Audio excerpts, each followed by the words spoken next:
ആരാധനായ ഭാരതീയ ജനതാ പാർട്ടിയുടെ അധ്യക്ഷൻ,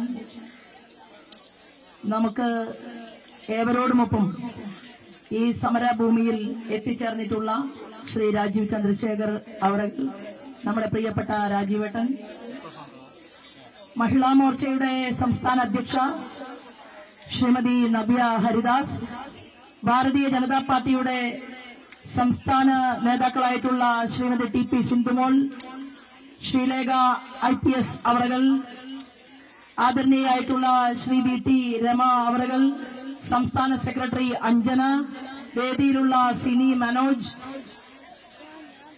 എന്റെ ഏറ്റവും പ്രിയപ്പെട്ട സുഹൃത്ത് രേണു സുരേഷ്, മഹിളാ മോർച്ചയുടെയും ഭാരതീയ ജനതാ പാർട്ടിയുടെയും സഹപ്രവർത്തകന്മാരായിട്ടുള്ള സഹോദരിമാരെ, ഇവിടെ എത്തിച്ചേർന്നിട്ടുള്ള വനിതാ പോലീസുകാരായിട്ടുള്ള സഹോദരിമാർ, മാധ്യമ സുഹൃത്തുക്കൾ, ഏവർക്കും ഹൃദയപൂർവ്വം നമസ്കാരം. വലിയ കടുത്ത സ്വാമിയും കൊച്ചു കടുത്ത സ്വാമിയും വാവര് സ്വാമിയും അയ്യപ്പന്റെ ഭൂതഗണങ്ങളും എല്ലാ ആചാരത്തെയും ഹൃദയത്തിലേറ്റിക്കൊണ്ട് ഞങ്ങൾ ശബരിമലയിൽ പോലീസ് ഓഫീസറുടെ യൂണിഫോം അഴിച്ചുകൊടുത്ത് അത് ചില സ്ത്രീകളെ ഉടുപ്പിച്ച് ശബരിമല സന്നിധിയിൽ ആചാരം ലംഘിക്കാൻ വേണ്ടിയിട്ട് ഇറങ്ങി പുറപ്പെട്ടപ്പോ അതിനൊരു മാസം മുൻപ് ഞങ്ങൾ റോഡിലിറങ്ങി സമരത്തിന് നേതൃത്വം കൊടുത്തവരാണ് മിസ്റ്റർ പിണറായി. ഞങ്ങൾ അന്ന് ഒരു മുഖ്യമന്ത്രിയെയും ഞങ്ങൾ പേടിച്ചില്ല. ഞങ്ങൾ ജയിലഴികൾക്കകത്തു പോയ എന്റെ സഹോദരൻ, ഞങ്ങളുടെ അന്നത്തെ സംസ്ഥാന നേതാവ് ശ്രീമാൻ സുരേന്ദ്രൻ ജയിലിനകത്ത് കിടക്കുമ്പോ ഞങ്ങൾ ജയിലിന്റെ പുറത്ത് സെക്രട്ടേറിയറ്റിന് മുന്നിൽ ഭക്ഷണം കഴിക്കാതെ 11 ദിവസവും 12 ദിവസവും ഓരോ സംസ്ഥാന ഭാരവാഹികളും ഞങ്ങൾ നിരാഹാരം കിടന്നു. ഓർമ്മയില്ല പിണറായി വിജയന്? ഞങ്ങൾ ഇന്ന് നടത്തുന്നത് ധാർമ്മികമായ സമരമാണ്. ഇതൊരു സൂചനയാണ് മിസ്റ്റർ പിണറായി. കഴിഞ്ഞ ദിവസം നിയമസഭയില് മുഖ്യമന്ത്രി ചോദിക്കുകയാണ്, വീടിനകത്തിരിക്കുന്ന ആളെ എന്തിനാണ് കുറ്റം പറയുന്നത്? ആരാ വീടിനകത്തിരിക്കുന്നത്? വിവേക്. പിണറായി വിജയൻ ചോദിക്കുകയാണ്, മാധ്യമ സുഹൃത്തുക്കൾ ഉൾപ്പെടെ ഈ കേരളത്തിലെ പ്രതിപക്ഷത്തോട്, നാട്ടല്ലില്ലാത്ത പ്രതിപക്ഷ നേതാക്കന്മാരെ സാക്ഷി നിർത്തിക്കൊണ്ട് ചോദിക്കുകയാണ്, VD സതീശനെ പോലെയുള്ള ഇവിടെ ആചാര ലംഘനം നടന്നപ്പോ അന്ന് TV ചാനലിൽ പൗഡർ കുട്ടപ്പനായിട്ട് ചർച്ചയ്ക്ക് നേതൃത്വം കൊടുത്ത കോൺഗ്രസിന്റെ കുറെ നേതാക്കന്മാർ, ഏറാൻമൂലികൾ, നിങ്ങളല്ല ശബരിമലയിൽ ആചാരത്തെ സംരക്ഷിച്ചത്. ഞങ്ങളാണ് തെരുവിലിറങ്ങിയത്. ഞങ്ങളുടെ അമ്മമാരാണ് കേരളത്തിലെ ഞാൻ ഉൾപ്പെടെയുള്ള ഞങ്ങൾക്കെല്ലാം തന്നെ ചോറ് വെച്ച് വിളമ്പി തന്നത്. ഒരു മാസക്കാലം ഇവിടുത്തെ ഭക്തരായിട്ടുള്ള, അതിൽ NSS ഉണ്ട്, SNDP ഉണ്ട്, KPMS ഉണ്ട്, പുലയ മഹാസഭയുണ്ട്, എല്ലാ മനുഷ്യരും ഉണ്ടായിരുന്നു. അതിൽ ക്രിസ്ത്യൻ സുഹൃത്തുക്കളുണ്ട് പത്തനംതിട്ടയിലെ, മുസ്ലിം വ്യാപാരി സുഹൃത്തുക്കളുണ്ട് പത്തനംതിട്ടയിലെ. എല്ലാവരും ചേർന്നുകൊണ്ട് ആചാര ലംഘനത്തിന് നേതൃത്വം കൊടുത്ത ഗവൺമെന്റിനെതിരെ ഞങ്ങളെ ഈ കേരളത്തിന്റെ മണ്ണിൽ കാത്തു സംരക്ഷിച്ചിട്ടുണ്ട്. ഞങ്ങള് തീരുമാനമെടുത്തു. ഓരോ തെരഞ്ഞെടുപ്പിൽ നിൽക്കുമ്പോ ഞങ്ങളൊക്കെ കോടതി മുറിയുടെ മുന്നിൽ ജാമ്യം എടുക്കാൻ നിൽക്കുകയാണ്. എന്തിന്റെ പേരിലാണ്? ഞങ്ങൾ ഏതെങ്കിലും ഒരു അതിർത്തി വഴക്കിന് പോയതല്ല. ഞങ്ങൾ ഏതെങ്കിലും ഒരു തെറ്റായ നടപടിക്ക് പോയതല്ല. സ്വാമിയെ ശരണമയ്യപ്പ എന്ന് വിളിച്ചതിന്റെ പേരില് ഡസൻ കണക്കിന് കേസുകൾ ചാർത്തി തന്നപ്പോ എന്ത് പറ്റി? ഭാരതീയ ജനതാ പാർട്ടി അങ്ങ് ഒലിച്ചുപോയോ? കേരളത്തിൽ പിണറായി വിജയൻ ഒലിച്ചുപോയോ? ഒന്നും സംഭവിച്ചില്ല. നിങ്ങൾ ചോദിച്ചല്ലോ പ്രതിപക്ഷ നേതാവിനോട്, എന്റെ മകൻ വിവേകനെ തൊട്ട് കളിച്ചപ്പോ പൊള്ളി അല്ലേ? വിവേകനെ അറിയുമോ? ഞങ്ങൾക്ക് ആർക്കും അറിയില്ല മിസ്റ്റർ പിണറായി വിവേകനെ. കാരണം എന്താണെന്ന് അറിയുമോ? പാവപ്പെട്ട സാധാരണക്കാരായ മനുഷ്യർ, സുധാകരൻ സാറിനെ പോലെ, മൺമറഞ്ഞു പോയ അച്യുതാനന്ദൻ സഖാവിനെ പോലെ കമ്മ്യൂണിസ്റ്റ് പ്രസ്ഥാനത്തിന് വേണ്ടി കൊടിപിടിച്ച് ജയ് വിളിച്ച് പാവപ്പെട്ടവന് വേണ്ടി പട്ടിണി ജാഥ നയിച്ച AK ഗോപാലിനെ പോലെ, EM ശങ്കരൻ നമ്പൂതിരിപ്പാടിനെ പോലെയുള്ള നല്ലവരായ കമ്മ്യൂണിസ്റ്റ് പാർട്ടിയുടെ നേതാക്കന്മാർക്കെല്ലാം തീരാ കളങ്കമാണ് പിണറായി നിങ്ങളുടെ മകൻ വിവേക് എന്ന് ഓർമ്മപ്പെടുത്തി ഓർമ്മപ്പെടുത്താൻ ഞാൻ ആഗ്രഹിക്കുകയാണ്. നിങ്ങൾ ചോദിച്ചല്ലോ പ്രതിപക്ഷത്തോട്, അറിയുമോ വിവേകനെ? അറിയും, വിവേകനെ ഞങ്ങൾക്കറിയും. കേന്ദ്ര ഗവൺമെന്റ് ശ്രീമാൻ നരേന്ദ്രമോദി കൊടുത്ത റോഡിൽ ക്യാമറ വെക്കാൻ വേണ്ടി അമ്മായിയപ്പന്റെ പേരില്, വിവേകന്റെ അമ്മായി അച്ഛനുണ്ടല്ലോ, അമ്മായി അച്ഛന്റെ പേരില് 57 കോടി രൂപയ്ക്ക് ക്യാമറ വെക്കാമെന്ന് പറഞ്ഞപ്പോ അത് 387 കോടി രൂപയ്ക്ക് അമേരിക്കയിൽ ഇരുന്ന് കരാറെടുത്തവനാണ് മിസ്റ്റർ പിണറായി, നിങ്ങളുടെ മകൻ വിവേക്. അറിയും ഞങ്ങൾക്ക്. ഊരാളിങ്കൽ എന്ന് പറയുന്ന ഒരു സൊസൈറ്റി, ആ ഊരാളിങ്കൽ സൊസൈറ്റി എന്ന് പറഞ്ഞാൽ അത് പിണറായി വിജയനാണ്, അത് കമലേടത്തിയാണ്, അത് കണ്ണൂരിലെ ജയരാജന്മാരാണ്. എല്ലാ സഖാക്കന്മാരുടെയുമാണ് ഊരാളുങ്കൽ. എവിടെ പാലം പണിയുന്നുണ്ടോ ലേലം ഊരാളുങ്കൽ, എവിടെ റോഡ് പണിയുന്നുണ്ടോ കേന്ദ്രത്തിൽ നിന്ന്.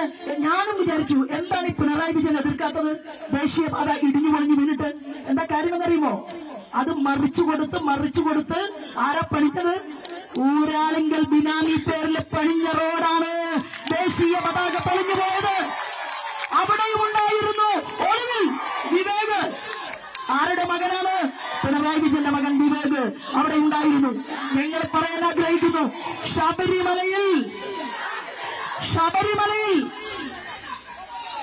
ശബരിമലയിൽ ആചാരലംഘനം നടത്താൻ നേതൃത്വം കൊടുത്തുകൊണ്ട് വിമാനത്താവളം ഉണ്ടാക്കണം എന്ന് തീരുമാനിക്കുമ്പോ ഒരാളും, മഹിളാ മോർച്ചയുടെ പ്രവർത്തകന്മാരോട് ഞാൻ പറയുകയാണ്, പ്രോഗ്രാം കഴിയട്ടെ, ഒരാളും അകത്തു പോകുന്നില്ല. പോലീസിന്റെ അടി വാങ്ങാൻ നമ്മൾ തീരുമാനിച്ചിട്ടില്ല. തീരുമാനിച്ചാൽ ആദ്യം ഞാൻ പോകും, എന്നോടൊപ്പം നവ്യ ഹരിദാസ് ഉണ്ടാകും, സിന്ധുമോൾ ഉണ്ടാകും, നമ്മുടെ ശ്രീലേഖ മാഡം ഉൾപ്പെടെയുള്ളവർ അടി വാങ്ങും. നിങ്ങളെ തല്ലുകൊള്ളിക്കാൻ നമ്മൾ തീരുമാനമെടുത്തിട്ടില്ല. പിന്നെ ജയിലിന്റെ പഴയ ജയിൽ DGP ഉണ്ടല്ലോ, മഹിളാ മോർച്ചയുടെ അമ്മമാരോട് ഞാൻ പറയുകയാണ്, പഴയ jail DGP Sreelekha madam Pinarayi വിജയനെതിരെ മുദ്രാവാക്യം വിളിച്ചുകൊണ്ട് ജയിലിനകത്ത് പോകും. എന്നിട്ട് മാത്രമേ നിങ്ങൾ അകത്ത് പോകേണ്ട സാഹചര്യം ഉണ്ടാകൂ. ഞാൻ പറഞ്ഞു വന്നത്, എന്റെ പ്രിയപ്പെട്ട സഹപ്രവർത്തകന്മാരെ, 1950-ലാണ് ക്ഷേത്രത്തിൽ, ശബരിമല ക്ഷേത്രത്തിൽ തീപിടുത്തമുണ്ടായത്. 1950-ൽ ശബരിമല ക്ഷേത്രത്തിൽ തീപിടുത്തമുണ്ടായപ്പോ അന്വേഷണ കമ്മീഷനെ വെച്ചു. IG സംസാരിക്കരുത്.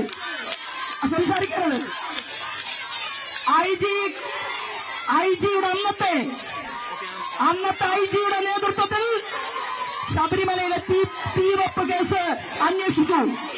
ഞാൻ കേരളത്തിലെ കോൺഗ്രസിന്റെ നേതൃത്വത്തോട് ചോദിക്കാൻ ആഗ്രഹിക്കുന്നു, ശ്രീമാൻ VD സതീശനോടും രമേശ് ചെന്നിത്തല സാറിനോടും ചോദിക്കാൻ ആഗ്രഹിക്കുകയാണ്, നിങ്ങൾക്ക് ശബരിമലയോട് ഇത്രയേറെ സ്നേഹമുണ്ടെങ്കിൽ, ഇത്രയേറെ പ്രതിബദ്ധതയുണ്ടെങ്കിൽ, എന്തേ നിങ്ങൾ 1950-ൽ ശബരിമലയിൽ തീവെപ്പ് നടത്തിയവരെ മാറി ഭരിച്ച ഗവൺമെന്റ് കൈകാര്യം ചെയ്യാതിരുന്നത്?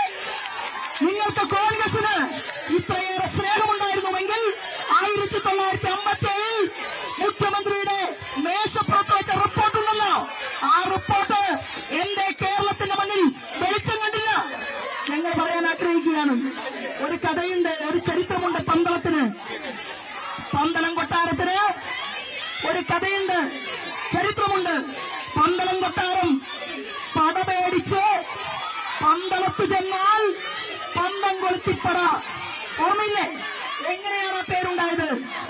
പണ്ട് പന്തളത്തെയും ശബരിമലയെയും കവർന്നെടുക്കാൻ വേണ്ടി മല കടന്ന് പന്തളത്തേക്ക് കൊള്ളക്കാർ വരുമായിരുന്നു. ആ കൊള്ളക്കാരെ ചെറുത്തു തോൽപ്പിക്കാൻ വേണ്ടി പന്തളം രാജാവ് പന്തം കൊളുത്തി പട പ്രഖ്യാപിച്ചു. അങ്ങനെയാണ് പന്തളത്ത് പടയുണ്ടായത്. ഇന്ന് ഭാരതീയ ജനതാ പാർട്ടിയുടെ സംസ്ഥാന അധ്യക്ഷൻ ഒരു വാക്ക് പറഞ്ഞാൽ കാട്ടുകള്ളന്മാരായ കൊള്ളക്കാരായ ഈ പിണറായി വിജയന്റെയും മന്ത്രിമാരുടെയും മുന്നിൽ പന്തളത്തെ പടയായി മാറാൻ ഇവിടുത്തെ മഹിളാ മോർച്ചയുടെ നേതാക്കന്മാരും പ്രവർത്തകന്മാരും ഉണ്ടാകും. ഒരു വാക്ക് പറയണം, ഞങ്ങളാവണോ പന്തളത്തെ പട നയിക്കാൻ? ഞങ്ങളോട് ഓർഡറിട്ടാൽ കേരളത്തിലെ ഭാരതീയ ഞങ്ങൾ നയിക്കും പന്തളത്തപ്പട. ഞങ്ങൾ നയിക്കും പന്തളത്തപ്പട. അയ്യപ്പനെ സംരക്ഷിക്കാൻ വേണ്ടി പന്തളത്തപ്പട നയിക്കാൻ ഞങ്ങൾ പോകാൻ തയ്യാറാകും. ഇന്ന് തീവട്ടിക്കൊള്ളക്കാർ ശബരിമലയിലെ നായനാര് മുഖ്യമന്ത്രിയായിരിക്കുന്ന സമയത്ത് അന്നാണ് വിജയ് മല്യ സ്വർണം പൂശാൻ തീരുമാനിച്ചു. അത് നായനാര് പറഞ്ഞു, സ്വർണം പൂശണം, പൈസ ഗവൺമെന്റിലേക്ക് തന്നാ പോരെ. അപ്പോ വിജയ് മല്യയുടെ ഓഫീസ് കോടതി മുമ്പാകെ പോയി. അങ്ങനെ കോടതി മുമ്പാകെ പോയപ്പോ കോടതി പറഞ്ഞു, എത്രയാണ്? 30 കിലോ സ്വർണം. 30 കിലോ സ്വർണം ശബരിമലയിൽ സ്വർണം പൂശിയിട്ടുണ്ട്.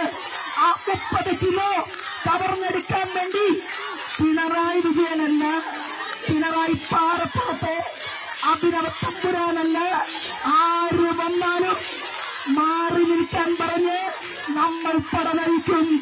ഇതാണ് ഇന്നത്തെ ധാർമ്മിക സമരം. ഞാൻ ദീർഘിപ്പിക്കുന്നില്ല. മഹിളാ മോർച്ചയുടെ ഈ സമരത്തിന് ഐക്യദാർഢ്യം പ്രഖ്യാപിച്ചുകൊണ്ട് ഞാൻ എന്റെ വാക്കുകൾ നിർത്തുന്നു. വന്ദേ മാതരം.